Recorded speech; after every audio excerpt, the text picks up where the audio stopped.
नमस्कार साथियों, एक बार फिर से आप सभी का बहुत बहुत स्वागत है लोधाई क्लासेस के बीए प्लेटफॉर्म पर। बीए सेकेंड ईयर में आधुनिक भारत के इतिहास पर हमारा सेशन चल रहा था।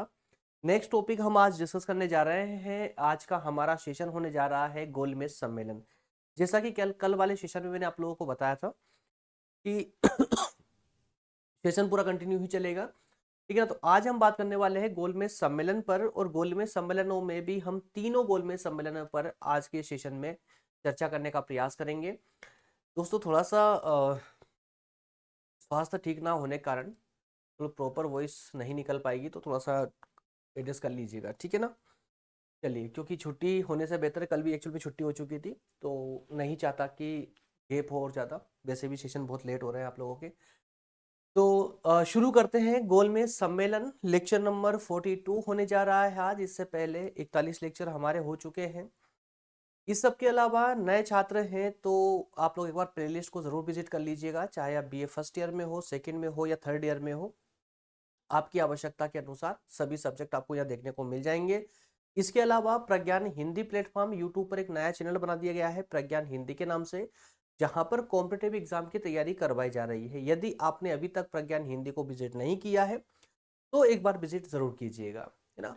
चलिए शुरू करते हैं सेशन। ये आपका सिलेबस है, ठीक है ना। ये सब कुछ कंप्लीट हो चुका है, फोर्थ यूनिट तक पूरा कंप्लीट हो चुका है। और फिफ्थ यूनिट में दोस्तों, फिफ्थ यूनिट अभी चल रही है, लास्ट बस लास्ट में चल रहा है, जिसमें असहयोग आंदोलन कंप्लीट कर चुके हैं। स्वराज दल, साइमन कमीशन, लाहौर कांग्रेस, ये हम कल आपकी जगह इसको कंप्लीट हो चुका है। और कल वाले सेशन में हमने सभी ने अवज्ञा आंदोलन को कंप्लीट किया था। क्लियर है।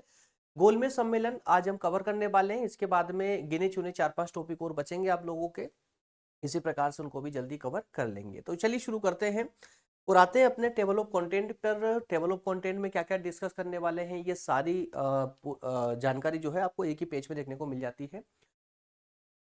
गोलमेज सम्मेलन के अंतर्गत सबसे पहले हम बात करने वाले हैं व्याख्या की। उसके बाद में हम गोलमेज सम्मेलन की पृष्ठभूमि की बात करेंगे, इसकी पृष्ठभूमि किस प्रकार से तैयार हुई है। उसके बाद में प्रथम गोलमेज सम्मेलन, द्वितीय, तृतीय, है ना, तीनों गोलमेज सम्मेलनों को कंटिन्यूअसली इस प्रकार से चर्चा करेंगे और लास्ट में हम इसके निष्कर्ष को देखेंगे। तो टेबल ऑफ कंटेंट एकदम सिंपल है। सबसे पहले हमें 2 पॉइंटों के माध्यम से, व्याख्या और पृष्ठभूमि के माध्यम से हमें परिचय देखना है। मतलब कि आज के सेशन की पूरी एक पृष्ठभूमि तैयार करेंगे, उसके बाद में प्रथम गोलमेज सम्मेलन को समझेंगे, दूसरे को, और फिर तीसरे को, और लास्ट में निष्कर्ष पर आने के साथ ही इस सेशन हमारा कवर हो जाएगा। क्लियर है। आइए तो शुरू करते हैं, स्टार्ट करते हैं व्याख्या से। दोस्तों, मैं उम्मीद करता हूं आप लोग जो है ना कंटिन्यू जो हमारी क्लासेस आ रही है उनको कंटिन्यू देख रहे हैं, तो आपको कोई प्रॉब्लम नहीं आएगी। क्योंकि देखिए, यदि मैं बीच बीच में कोई सेशन अगर लेकर के आता ना, तो मुझे पूरे एक जीरो से इसके बेस को तैयार करना पड़ता, उसके बाद आगे कहानी को कंटिन्यू कर पाता। लेकिन चूंकि सेशन कंटिन्यू हो रहे हैं, आपका चैप्टर बाय चैप्टर हो रहे हैं, जैसे कल हमने जो है सविनय अवज्ञा आंदोलन को पढ़ा था, ठीक है ना। तो सविनय अवज्ञा आंदोलन के परिणाम स्वरूप ही ये गोलमेज सम्मेलन हुए थे। तो ये सारी बातें जो है ना एक दूसरे से लिंक होती है, इसलिए मुझे ज्यादा मेहनत करने की आवश्यकता नहीं होती है, क्योंकि आप कंटिन्यूअसली देख रहे हैं सेशन को ना, तो आपको प्रॉब्लम नहीं आएगी समझने में। गोलमेज सम्मेलन क्यों हुए थे, ये हमने कल सेशन के लास्ट में चर्चा की थी, कि जो सविनय अवज्ञा आंदोलन को प्रारंभ किया गांधी जी ने, तो उसका प्रभाव क्या रहा था। फिर भी हम थोड़ी बहुत जो है बेसिक चर्चा करते हुए आगे बढ़ेंगे, इसीलिए मैंने व्याख्या और पृष्ठभूमि वाले 2 पॉइंट डाले हैं। चलिए शुरू करते हैं। फिर से रिपीट कर दूं, थोड़ा स्वास्थ्य खराब होने के कारण बोलने में थोड़ी प्रॉब्लम रहेगी, लेकिन कॉन्फिडेंस कम नहीं होगा, ठीक है ना। जितना पॉसिबल हो पाएगा मैं अपना 100% देने का प्रयास करूंगा, तो आप स्वास्थ्य की ओर ना देखते हुए बस समझने पर फोकस कीजिएगा, ठीक है ना। चलिए, तो गोलमेज सम्मेलन 1930 के दशक में, गोलमेज सम्मेलन जो है बेसिकली, तो याद है कि प्रथम गोलमेज सम्मेलन 1930 में, 31 में, और तृतीय गोलमेज सम्मेलन 32 में, तो कंटिन्यूअसली चले थे, तीनों साल कंटिन्यू हुए थे। प्रथम गोलमेज सम्मेलन 1930 में, फिर दूसरा 1931 में, और तीसरा 1932 में, कंटिन्यूअसली हुए। तो आप एक प्रकार से इसे भी याद रख सकते हो। लेकिन अगर हम बात करें कि ये आयोजित किसके द्वारा हुआ था, क्यों हुआ था, तो इसका बहुत प्यारा आंसर ये होगा कि ये 1930 के दशक में इन सम्मेलनों का आयोजन किया गया था। किसके द्वारा किया गया था, तो ये किया गया था ब्रिटिश सरकार के द्वारा। अच्छा, क्यों किया गया था, उद्देश्य क्या था, तो कहने वाला उद्देश्य अलग था और वास्तविक उद्देश्य अलग था इसके आयोजन का। वास्तविक उद्देश्य अगर हम बात करें कहने वाले उद्देश्य की, इसे कहते हैं ना हाथी के दांत, ठीक है ना, वही वाली कहानी। दिखाने वाले कौन से थे कि भारतीय स्वतंत्रता आंदोलन जो चल रहे थे उनके मुद्दों पर बात करना या भारत के लिए संविधान तैयार करने पर चर्चा करना। समझिएगा यह कहानी कि भारत के लिए संविधान तैयार करने पर चर्चा करने के लिए सम्मेलनों को आयोजित किया गया था। ये थे हाथी के दिखाने वाले दांत। लेकिन वास्तविक क्या थे? वास्तविकता ये थी कि अब ब्रिटिश सरकार घबरा चुकी थी। सविनय अवज्ञा आंदोलन के बाद से ही सरकार अब घबरा चुकी थी। उनको ये समझ आ चुका था कि अब अगर उन्होंने सही तरीका नहीं अपनाया तो अब उनका भारत में और ज्यादा समय तक टिक पाना नामुमकिन है, नहीं टिक पाएंगे। जल्दी ही अंग्रेजों को भारत छोड़ करके भागना पड़ेगा। इसी कारण से ब्रिटिश सरकार घबराई हुई थी, डरी हुई थी। इसलिए उन्होंने सारे हथकंडे अपनाने के बाद में उन्होंने टेबल पर बैठकर चर्चा करना ही उचित समझा, क्योंकि उनके पास में एकमात्र रास्ता यही बचा था कि कैसे भी करके और भारतीयों से बात करके मैटर को शांत कर दिया जाए, है ना। तो ये एक वास्तविक उद्देश्य था इन सम्मेलनों के आयोजन का। तो आपको दोनों ही उद्देश्य याद रखना है, लेकिन लिखना क्या है आपको एग्जाम में? ये नहीं लिखना है घबराई हुई सरकार, नहीं। वहां पर आपको लिखना है कि स्वतंत्रता आंदोलन के मुद्दों पर चर्चा करना, कि जो स्वतंत्रता आंदोलन चल रहे हैं उनको आप रोकिए, गांधी जी से रुगवाना, उनको आंदोलनों को स्थगित करवाना, रुगवाना, उन पर चर्चा करना। इसके अलावा भारत के लिए संविधान तैयार करवाना, इस पर चर्चा करने के लिए विशेष रूप से इन सम्मेलनों का आयोजन किया गया था, ठीक है ना। अब की जानकारी के लिए बता दूं फिर से कि ये सम्मेलन का जो आयोजन है ये 3 बार हुआ था, कंटिन्यूअसली हुआ था, बिना कोई गैप दिए, प्रथम, द्वितीय और तृतीय गोलमेज सम्मेलन। क्लियर है? इस सब के अलावा इन सम्मेलनों में जो है भारतीय नेताओं, ब्रिटिश अधिकारियों और विभिन्न सामाजिक और धार्मिक प्रतिनिधियों ने भाग लिया। अब एक अच्छी जानकारी कि सम्मेलनों में भाग किसने लिया था, ठीक है। ब्रिटिश सरकार ने आयोजित किया इन सम्मेलनों को, भाग किसने लिया था? तो भाग जो है एक तो ब्रिटिश अधिकारियों ने लिया था। ब्रिटिश अधिकारियों में बोला जाए तो ब्रिटेन के प्रधानमंत्री जो थे उस समय, उनकी अध्यक्षता में ये सम्मेलन हुए थे, जिसमें विभिन्न ब्रिटिश अधिकारियों ने भाग लिया। इसके अलावा सामाजिक और धार्मिक प्रतिनिधियों ने भाग लिया, है ना। और भारतीय अधिकारियों ने, या कहें कि भारतीय ब्रिटिश अधिकारियों ने भी इसमें भाग लिया था। इसके अलावा भारतीय रियासतों के अधिकारियों ने भी भाग लिया था। तो विभिन्न लोगों ने इसमें भाग लिया, लेकिन इसके परिणाम स्वरूप भारत में स्वतंत्रता आंदोलन में कोई बदलाव और घटनाएं भी देखने को मिली इन आंदोलनों के कारण। हालांकि ज्यादा प्रभावपूर्ण नहीं रहा है ये सम्मेलन, लेकिन फिर भी एक भारतीय स्वतंत्रता के इस दौर में इस आंदोलन को भी एक महत्वपूर्ण दृष्टि से देखा जाता है। अगर हम इसकी पृष्ठभूमि की बात करें कि इसकी पृष्ठभूमि एक्चुअल में तैयार कैसे हुई, तो 1920 और 30 का दशक आप भली भांति जानते हैं। असहयोग आंदोलन से लेकर के सविनय अवज्ञा आंदोलन तक का जो दौर था भारत में, वो बहुत इंपॉर्टेंट माना जाता है भारत के लिए। इस दशक में भारतीय राष्ट्रीय कांग्रेस के नेतृत्व में पूर्ण स्वतंत्रता की मांग ने जोर पकड़ लिया था। कब? इस 10 साल के गैप में, 1920 से 1930 के बीच में भारत में स्वतंत्रता की एक आग लग चुकी थी। हर भारतीय अब पूर्ण स्वतंत्रता की मांग करने लगा था। और गांधी जी के नेतृत्व में कांग्रेस ने अंग्रेजी सरकार के खिलाफ असहयोग आंदोलन और सविनय अवज्ञा आंदोलन जैसे बड़े बड़े राष्ट्रीय स्तर के कार्यक्रम चलाना प्रारंभ किए, जिसके परिणाम स्वरूप क्या हुआ कि भारतीय जनता में ब्रिटिश शासन के खिलाफ असंतोष बढ़ गया और उनकी स्वतंत्रता की जो भावना थी वो और ज्यादा प्रगाढ़ हो गई। हर व्यक्ति अब स्वतंत्रता प्राप्त करने का नारा लगाने लगा था। ब्रिटिश सरकार ने इन आंदोलनों को रोकने के लिए हर प्रकार का हर संभव कार्य किया, कठोर कदम भी उठाए, जहां कत्लेआम करना हुआ कत्लेआम भी किया। जी हाँ, कई लोगों को फांसियों पर लटकाया, कई लोगों को जेल में ठूस दिया, बंद कर दिया, बिना किसी जुर्म के भारतीय नेताओं को उठाकर जेल में डाल दिया। लेकिन स्वतंत्रता के लिए फिर भी भारतीय नेता और भारतीय जनता का जो विश्वास था, जो समर्थन था, वो कम नहीं हुआ। ब्रिटिश सरकार के इतने अत्याचार के बाद भी इनका, अर्थात भारतीय जनता और भारतीय जनता को हैंडल करने वाले, उनका नेतृत्व करने वाले जो भारतीय नेता थे, उनका विश्वास जरा भी कम नहीं हुआ और स्वतंत्रता के लिए या आंदोलन के लिए उनका समर्थन यथावत बना रहा। इसी पृष्ठभूमि में ब्रिटिश सरकार को अब यह एहसास हो गया था कि अब हमारे पास दूसरा कोई चारा नहीं बचा है सिवाय इनसे शांतिपूर्वक बात करने के अलावा। और इसी के कारण उन्होंने, ब्रिटिश सरकार ने गोलमेज सम्मेलन का आयोजन किया और यह सोच करके किया था कि कहीं ना कहीं बीच का रास्ता निकल जाएगा। जैसे हम पिछले कई सौ वर्षों से भारतीयों को उल्लू बनाते आए हैं, उसी प्रकार से आगे फिर हम बातचीत करके इनको फिर से बेवकूफ बनाने में सफल हो जाएंगे। लेकिन इस बार ऐसा नहीं हो पाया था। क्यों नहीं हो पाया था? क्योंकि अब हर भारतीय को, या कहे कि भारतीय जो नेता थे, उनको अब अपना लक्ष्य पता चल चुका था कि उन्हें एक्चुअल में क्या चाहिए। यहीं से जो है इसकी एक पृष्ठभूमि अर्थात कि इस सम्मेलन का बेस तैयार होता है, बेस स्टार्ट होता है। बात समझ आई? तो 1920 से 30 के दशक में जो स्वतंत्रता नामक जो आग लगी थी देश में, उसी ने ब्रिटिश सरकार को जो है मजबूर कर दिया था इस सम्मेलन को स्टार्ट करने के लिए। और कंटिन्यूअसली 3 सम्मेलन जो है आयोजित किए गए भारत में। अब हमें चूंकि जानना यह है कि तीनों सम्मेलनों का महत्व क्या क्या रहा, प्रथम, द्वितीय और तृतीय गोलमेज सम्मेलन।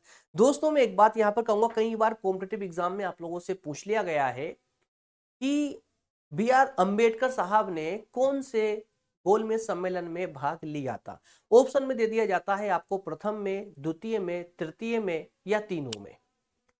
तो यहां पर एक याद रखिएगा कि एकमात्र भारतीय नेता ऐसे थे जिन्होंने तीनों गोलमेज सम्मेलन में भाग लिया था, बी आर अंबेडकर साहब। ठीक है, और गांधी जी ने, वैसे आगे हम चर्चा करने वाले, लेकिन थोड़ा सा बेसिक में आप थोड़ा सा याद रख लीजिएगा, गांधी जी ने सिर्फ दूसरे गोलमेज सम्मेलन में भाग लिया था, इसके अलावा और किसी में नहीं लिया। गांधी जी ने भी भारतीय राष्ट्रीय कांग्रेस का नेतृत्व किया था दूसरे गोलमेज सम्मेलन में। क्लियर है? चलिए अब शुरू करते हैं। सबसे पहले देखते हैं प्रथम गोलमेज सम्मेलन, जो कि 1930 की उपज है। प्रथम गोलमेज सम्मेलन, प्रथम गोलमेज सम्मेलन का आयोजन 12 नवंबर 1930 को किया गया था लंदन में। कहां पर? लंदन में। इसमें ब्रिटिश प्रधानमंत्री, जिनका नाम, जो कि तत्कालीन ब्रिटिश प्रधानमंत्री थे, रैमजे मैकडोनाल्ड, रैमजे मैकडोनाल्ड, इन्होंने इस आंदोलन, इस सम्मेलन की अध्यक्षता की और कई ब्रिटिश अधिकारियों के बीच में यह सम्मेलन हुआ था। भारतीय नेता इसमें शामिल हुए और कई ब्रिटिश अधिकारी भी इस सम्मेलन में शामिल हुए थे। इस सम्मेलन में ब्रिटिश भारत और भारतीय रियासतों के प्रतिनिधि, कई धार्मिक और सामाजिक समूहों के नेता, कई व्यापारिक समूहों के प्रतिनिधि इस सम्मेलन में उपस्थित थे। फिर से रिपीट कर रहा हूं, यह सम्मेलन ब्रिटिश प्रधानमंत्री रैमजे मैकडोनाल्ड की अध्यक्षता में संपन्न हुआ था। इस सम्मेलन में ब्रिटिश अधिकारियों के अलावा ब्रिटिश भारत हम उसको बोलते हैं जहां पर अंग्रेजों का कब्जा था भारत पर, उसे हम ब्रिटिश भारत के नाम से जानते हैं। और जो रियासतें अभी तक आजाद थी, जिस पर ब्रिटिश का अधिकार नहीं हुआ था, कब्जा नहीं हुआ था, उसको भारतीय रियासतें कहते हैं हम लोग। तो ब्रिटिश भारत और भारतीय रियासतों के प्रतिनिधि इसमें शामिल हुए। इसके अलावा कई धार्मिक प्रतिनिधि, सामाजिक समूहों के नेता और व्यापारिक समूहों के प्रतिनिधि भी उसमें उपस्थित थे। क्लियर है? एक सेकेंड।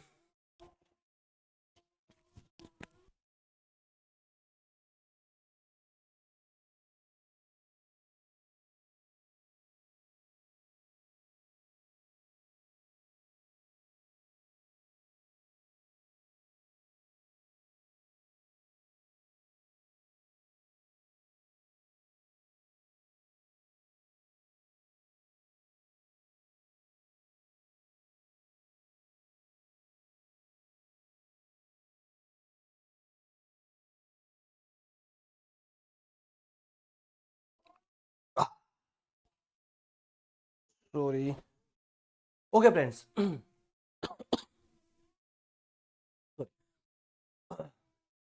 चलिए।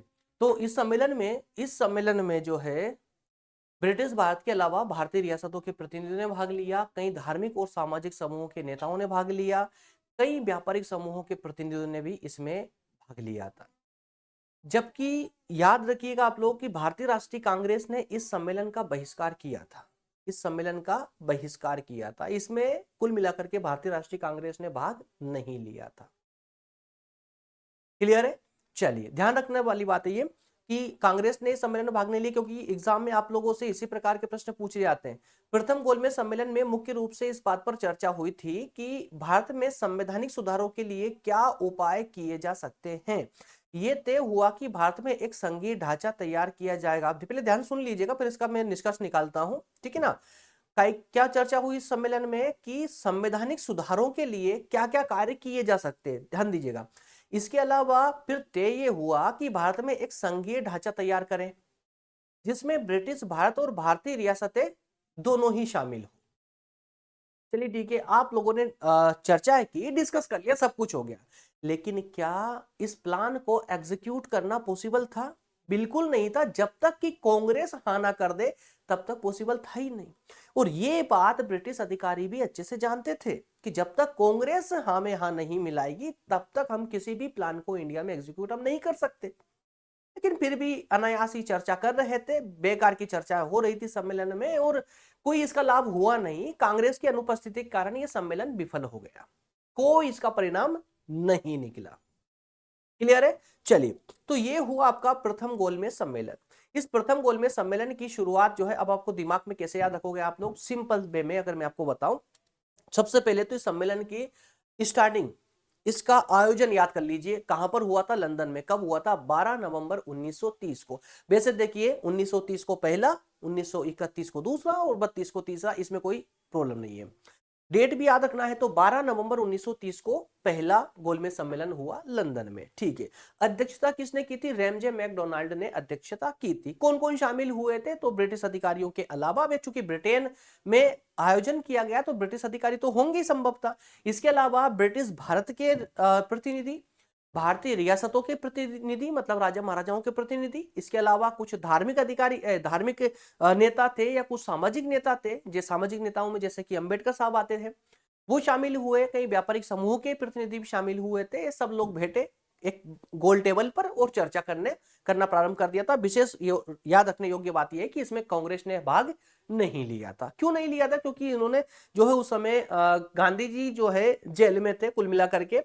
और इसके अलावा एक रीजन ये भी था कि कांग्रेस की मांग थी भारत की पूर्ण स्वतंत्रता की, जिसे ब्रिटिश सरकार ने किसी प्रकार से एक्सेप्ट नहीं किया था। इसलिए कांग्रेस ने भी इस सम्मेलन का बहिष्कार किया, इसको ज्वाइन नहीं किया था, ठीक है ना। तो इसके अलावा अच्छा क्या बात हुई सम्मेलन में? तो सिंपल सी बात है, काय के लिए हम आयोजन किए गए थे? भारतीय संविधान पर चर्चा करने के लिए, भारत की स्थिति पर चर्चा करने के लिए, भारत के में जो आंदोलन चल रहे थे, क्रांतिकारी घटनाएं हो रही थी, उन घटनाओं को रोकने के लिए, सिंपल सी बात है। तो उनको शांत करने के लिए एक जो है एक बहाना निकाला गया संवैधानिक सुधारों का, कि भाई संवैधानिक सुधारों के लिए क्या उपाय किए जा सकते हैं। और आखिरी में क्या तय हुआ कि संघीय ढांचा बनाएंगे हम लोग भारत में। संघीय ढांचा मतलब संघीय प्रकार की सरकार होगी, केंद्र लेवल की सरकार होगी, और सबको जो है थोड़े थोड़े अधिकार हम डिस्ट्रीब्यूट कर देंगे। ये सारी बातें हुई।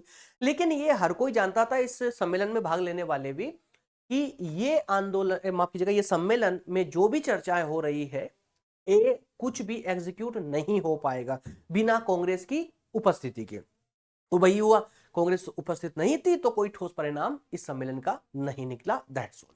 इसके बाद में अगले साल फिर से नए गोलमेज सम्मेलन का प्रारंभ होता है। प्रारंभ करते ब्रिटिश सरकार फिर से प्रयास करती है कि यार कुछ ना कुछ तो किया जाए, क्योंकि 1930 में अभी ये सविनय अवज्ञा आंदोलन गांधी जी प्रारंभ कर चुके थे पूर्ण स्वतंत्रता को लेकर के।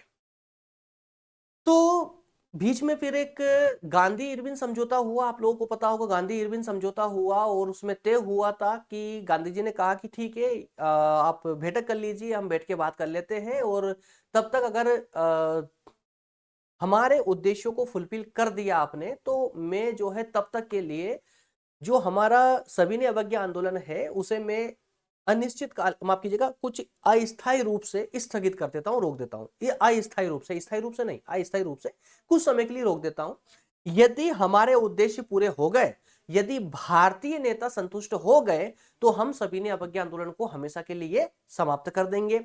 और यदि हम संतुष्ट नहीं हो पाए तो हम फिर से सविनय अवज्ञा आंदोलन को पुनः प्रारंभ कर देंगे। इस बात पर जाकर के गांधी जी राजी हुए थे दूसरे गोलमेज सम्मेलन में भाग लेने के लिए। और इसी प्रकार से 7 सितंबर 1931 को दूसरा गोलमेज सम्मेलन आयोजन किया गया, वहीं इंग्लैंड में ही किया गया। गांधी जी इंग्लैंड के लिए रवाना हो गए। वो गांधी जी ही एकमात्र प्रतिनिधि थे एकमात्र, ध्यान रखिएगा, एकमात्र प्रतिनिधि थे भारतीय राष्ट्रीय कांग्रेस के, जिन्होंने दूसरे गोलमेज सम्मेलन में कांग्रेस की ओर से भाग लिया। क्लियर है? और भाग लिया। इसके बाद में सम्मेलन में कई भारतीय नेताओं के बीच में गंभीर मतभेद भी उभरे। भारतीय नेताओं के बीच में कई मतभेद भी उभरे। क्यों भाई, ऐसा क्यों हुआ? ये जो सम्मेलन हुआ ना, दूसरा सम्मेलन, इसने बहुत ज्यादा इफेक्ट डाला था, क्योंकि इस समय में सविनय अवज्ञा आंदोलन को स्थगित कर दिया गया था। पूरा देश इंतजार कर रहा था, पूरा देश की नजरें टिकी हुई थी इस सम्मेलन पर। तो इस सम्मेलन में जो है कुछ, जब सम्मेलन हुआ, बैठक हुई, तब चूंकि कांग्रेस भी थी जिसकी कमी थी, सभी लोगों में आपस में बातचीत होना प्रारंभ हुआ। सभी लोग थे, सब धार्मिक नेता भी थे, सामाजिक नेता भी थे, सभी लोगों के, सभी दूर दूर के प्रतिनिधि इसमें शामिल हुए, बातचीत चालू हुई। तो ब्रिटिश सरकार तो हो गई साइड में, जो भारतीय नेता थे उनमें ही विवाद उठने चालू हो गया। उसी सम्मेलन में क्या विवाद होना चालू हुआ भाई? हिंदू मुस्लिम विवाद स्टार्ट हुआ सबसे पहले तो। उसके बाद में दलितों के जो प्रतिनिधि थे उनको लेकर के सवाल उठने लगे।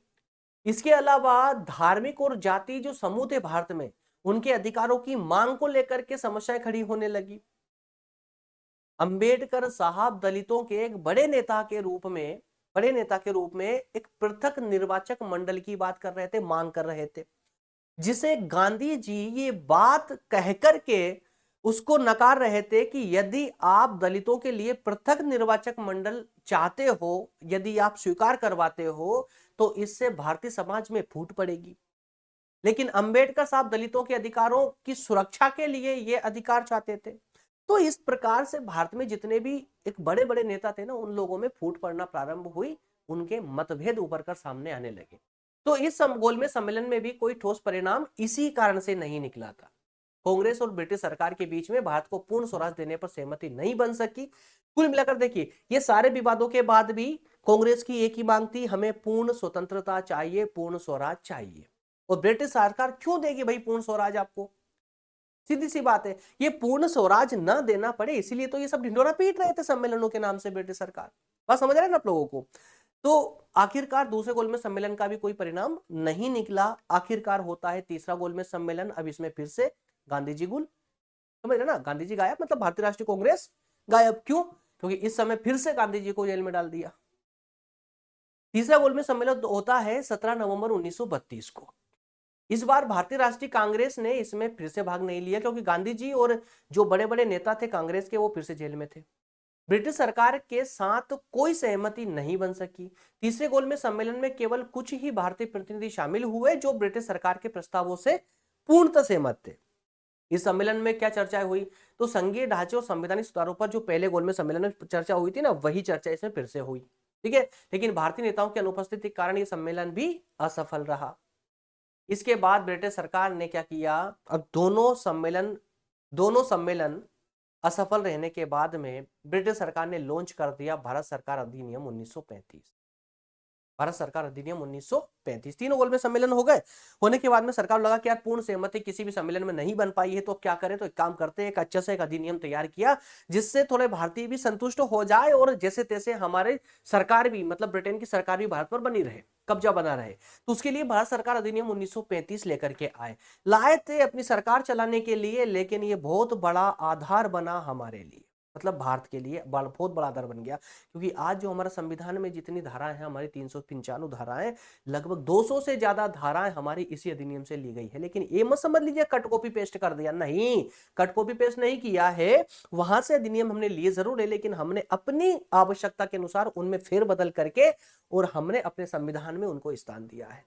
ठीक है ना? तो इसलिए कभी भी गलती से भी ये मत सोचिएगा कि हमने दूसरे संविधानों से जो है बातों को उठा करके वहां से कॉपी करके यहाँ पेस्ट कर दिया, दैट्स ऑल। ऐसा नहीं हुआ है। तो संविधान को विस्तार से पढ़ोगे ना, तो आपको संविधान की विशेषता समझ आएगी, अन्यथा आलोचना करना तो बहुत आसान होता है। क्लियर है? तो भारत सरकार अधिनियम ब्रिटिश सरकार ने 1935 में लॉन्च किया, जो भारत के संविधान का एक मूल आधार बना। लेकिन यह भी भारतीय नेताओं की अपेक्षाओं को पूरा नहीं कर सका। ये भी भारतीय नेताओं की अपेक्षाओं को पूरा नहीं कर सका, क्योंकि भारतीय नेता तो खुले तौर पर बोल रहे थे ना, हमें पूर्ण स्वराज चाहिए, इससे कम कुछ भी स्वीकार नहीं। बात समझ आई आप लोगों को? चलिए अंतिम रूप से हम बात करते हैं निष्कर्ष पर। तो तीनों गोलमेज सम्मेलन आप लोगों ने समझे। तीनों गोलमेज सम्मेलन में कुल मिलाकर के कोई निष्कर्ष नहीं निकला, कोई ठोस परिणाम नहीं निकला। अंतिम रूप से ब्रिटिश सरकार को क्या 1935 अधिनियम लागू करना पड़ा। क्लियर है। निष्कर्ष की बात करें तो गोलमेज सम्मेलन भारत के स्वतंत्रता संग्राम के लिए एक महत्वपूर्ण घटना मानी जाती है, जिसने भारतीय नेताओं को ब्रिटिश सरकार के साथ सीधे वार्ता करने का मौका दिया। हालांकि इन सम्मेलनों से तत्काल कोई ठोस परिणाम नहीं निकल सका, लेकिन यह सम्मेलन भारतीय राजनीति में सुधार की दिशा में एक महत्वपूर्ण कदम साबित हुआ। गोलमेज सम्मेलनों के परिणाम स्वरूप ब्रिटिश सरकार ने भारत में कुछ संवैधानिक सुधार किए, लेकिन भारतीय नेताओं की स्वतंत्रता की मांग तब तक बनी रही जब तक कि उन्होंने स्वतंत्रता प्राप्त नहीं कर ली, क्योंकि पहले कसम खा के बैठ चुके थे ना। अरे जब जनता ने कसम खा ली थी कि अब तो पूर्ण स्वतंत्रता ही चाहिए, तो अब नेता उससे कम कैसे स्वीकार कर सकते थे, पॉसिबल ही नहीं था। इसी के साथ में हमारा सेशन होता है आज का कंप्लीट। उम्मीद करता हूं तीनों गोलमेज सम्मेलन आपको बेसिकली समझ आए होंगे। एग्जाम के दृष्टिकोण से जितना कंटेंट मैंने आप लोगों को दिया है उतना पर्याप्त है, इससे ज्यादा जानने की आपको आवश्यकता नहीं है। कल वाले सेशन में हम चर्चा करेंगे। हाँ, स्वास्थ्य खराब है लेकिन उसके बावजूद मैं आप लोगों की क्लास ले रहा हूं और उम्मीद करूंगा कि इस होने के बाद भी चलता रहेगा। जैसे जैसे लेंगे क्लास तो क्लास बंद नहीं करेंगे। राष्ट्रीय आंदोलन में क्रांतिकारियों की भूमिका, तो 4 विद्वानों को हम कल वाले सेशन में देखने वाले हैं। रास बिहारी बोस, राम प्रसाद बिस्मिल, भगत सिंह और चंद्रशेखर आजाद। चारों को एक साथ लेकर के आने का प्रयास करेंगे, एक ही सेशन में कंप्लीट करने का प्रयास करेंगे। क्लियर है। इस सब के अलावा ये अंतिम स्लाइड जो आप लोग के लिए आती है ना, बहुत इंपॉर्टेंट है। यदि आप इसके महत्व को देखते हो तो व्हाट्सएप नंबर आपको यहाँ से मिल जाते हैं। इसके अलावा टेलीग्राम ग्रुप का नाम मिल जाता है आपको, लोधाई क्लासेस। बाकी सभी जितने भी सोशल मीडिया प्लेटफॉर्म है सभी पर। इसके अलावा मैं आपको कहूंगा कि डिस्क्रिप्शन को विजिट किया करें, वहां पर आपको ऑलमोस्ट सभी लिंक दी गई है, चाहे वो पीडीएफ की लिंक हो, चाहे वो व्हाट्सएप चैनल की हो या टेलीग्राम चैनल की हो, सभी लिंक आपको वीडियो की डिस्क्रिप्शन में अवेलेबल हो जाती है।